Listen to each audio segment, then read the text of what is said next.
Assalamualaikum warahmatullahi wabarakatuh. Alhamdulillah wa syukurillah wa salatu wassalamu ala rasulillah Sayyidina habibina wa syafi'ina wa maulana Muhammadin sallallahu alaihi wasallam. Amma ba'd. Para pemirsa yang dimuliakan, dicintai dan diberkahi Allah subhanahu wa ta'ala,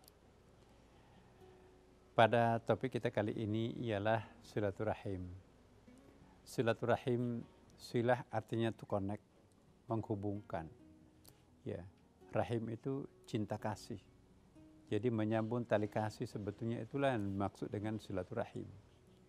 Islam memperkenalkan silaturahim itu bukan hanya sesama umat Islam, tetapi juga bukan hanya sesama umat manusia. Semua. Maka itu kita punya konsep ukhuwah Islamiyah, ukhuwah imaniyah, ukhuwah wataniyah, ukhuwah makhlukiyah. Jadi apa yang dimaksud dengan ukhuwah Islamiyah? Persaudaraan sesama umat Islam. Umat Islam sama-sama berpuasa, sama-sama sahuran, sama-sama buka puasa. Ya. Apa yang dimaksud ukhuwah imaniyah? Sama-sama memiliki keimanan, sama-sama percaya bahwa ada Allah, beriman kepada Allah. Apa yang dimaksud dengan ukhuwah wataniyah? Sama-sama sebagai suatu warga bangsa, sama-sama sebagai warga bangsa Indonesia. Apa yang dimaksud dengan ukhuwah makhlukiyah? Sama-sama sebagai makhluk. Ya, konsep ukhuwah ini jangan hanya konsentrasinya pada satu poin ukhuwah Islamiyah, tapi tidak menjalin ukhuwah imaniyah. Jangan hanya pada dua poin ukhuwah Islamiyah dan imaniyah, tapi tidak pada ukhuwah wataniyah. Dan kesempurnaan sebuah konsep silaturahim itu manakala tercipta ukhuwah yang keempat-empatnya. Ukhuwah Islamiyah bagi umat beragama Islam, ukhuwah imaniyah bagi orang yang memiliki keimanan, ukhuwah wataniyah sebagai sesama warga bangsa, dan ukhuwah makhlukiyah yang sama-sama makhluk. Karena kita seringkali membahas masalah ukhuwah Islamiyah, ukhuwah imaniyah, ukhuwah wataniyah, izinkan saya pada kesempatan ini mengajak kita semuanya untuk bagaimana mengimplementasikan ukhuwah makhlukiyah.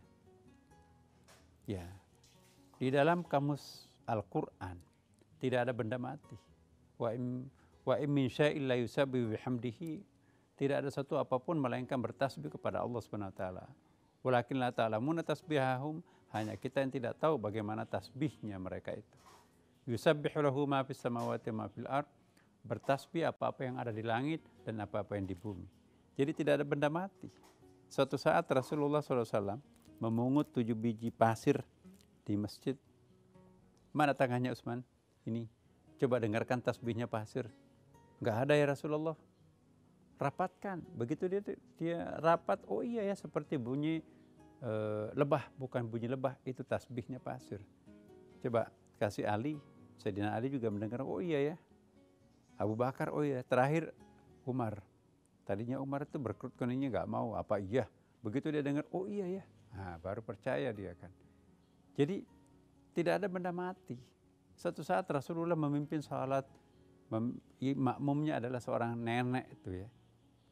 Tiba-tiba kaget, kok banyak sekali orang yang mengaminkan doanya.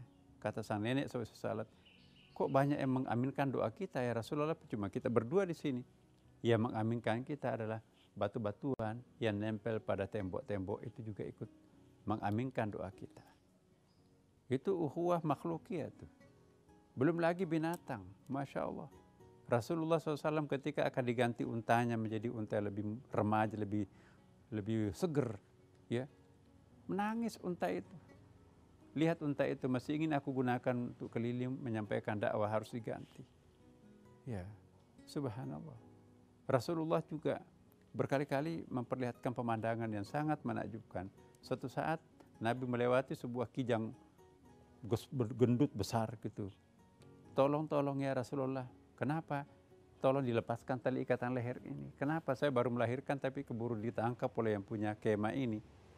Saya tidak berhak melepaskan kamu karena orang sudah menangkap engkau.